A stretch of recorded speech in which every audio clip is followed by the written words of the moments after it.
¿Era el Che realmente un homofóbico y despiadado xenófobo? ¿Por qué en tal caso alguien así podría convertirse en un ícono de los que reclaman esos derechos? En el año 1962, 3 años después del triunfo de la revolución en Cuba, el escritor Virgilio Piñeira fue detenido en una playa de Cuba. Era homosexual y no fue el único. Junto a él, miles de prostitutas, homosexuales, hippies y tantas otras personas consideradas antisocial fueron sorprendidas por las fuerzas y que tenían como objetivo limpiar la sociedad y realizar una especie de higiene social revolucionaria. La revolución cubana, en este sentido, fue tan o más efectiva en su plan de exterminio que lo que hicieron los nazis durante toda la Segunda Guerra Mundial. La cara de Che Guevara en la actualidad luce en las camisetas de miles de jóvenes, entre otros las feministas y aquellos que dicen defender los derechos humanos. La realidad, sin embargo, muestra que poco tenía el Che de santo y, sin embargo, mucho de asesino. Tanto el estalinismo como el comunismo chino consideraban la homosexualidad como un signo de decadencia burguesa y de debilidad. En aquella época se creó en Cuba unidades militares de ayuda a la producción. El Che Guevara y Fidel construyeron campos de trabajo, iguales a los campos de concentración nazi, aunque inspirados en campos soviéticos en que las personas homosexuales eran consideradas lacra social, debían resultar productivas para la sociedad, al tiempo que recibían una educación marxista que, entre otras cosas, se buscaba curar a los homosexuales de su, para ellos, patología y debilidad. En la Cuba del Che se perseguía y encerraba a los hippies, a los gays, a las lesbianas y a cualquier otro individuo que tenía una conducta impropia, según ellos. Eran considerados gente enferma que debían dar paso al mencionado hombre nuevo, políticamente sano y producto de la Cuba comunista. El Che armó el primer campo de concentración cubano en Guanacavives, allí por 1960. Fue el primero de muchos.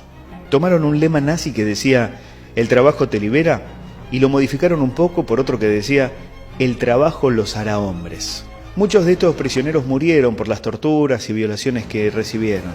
En el año 1971 el gobierno de Cuba decretó oficialmente que la homosexualidad era una derivación patológica y prohibió a los gays y a las lesbianas representar al país en actos oficiales. Se prohibió las manifestaciones públicas entre personas del mismo sexo.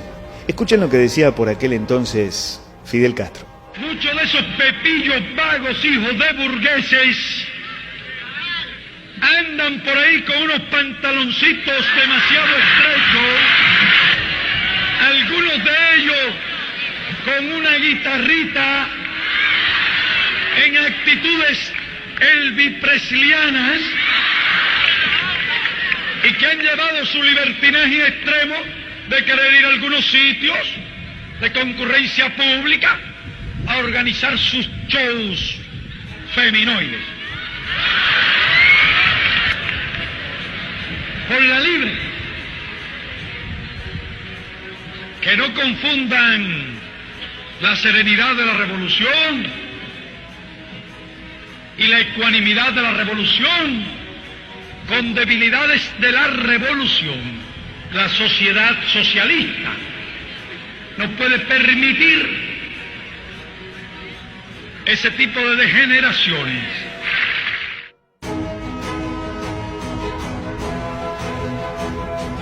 En sus escritos el Che se refirió a los negros como esos magníficos ejemplos de la raza africana que han mantenido su pureza gracias a su falta de afinidad con el baño. Él pensaba que los europeos eran superiores a los descendientes de África, según se puede leer en muchísimos documentos escritos por él mismo. ¿Esto defienden? Año 1959, Cuba era una de las economías más desarrolladas del mundo. Sus índices económicos eran superiores incluso a muchas regiones de Estados Unidos y al sur de Europa. El primer sistema de alumbrado público de Latinoamérica se instaló en Cuba. El primer tranvía de América Latina circuló en La Habana. La primera demostración mundial de una industria movida por electricidad fue en Cuba. En el año 1900 llega el primer auto de toda Latinoamérica a Cuba. El primer teléfono sin necesidad de una operadora, solo con un discado, fue en el año 1906 en Cuba.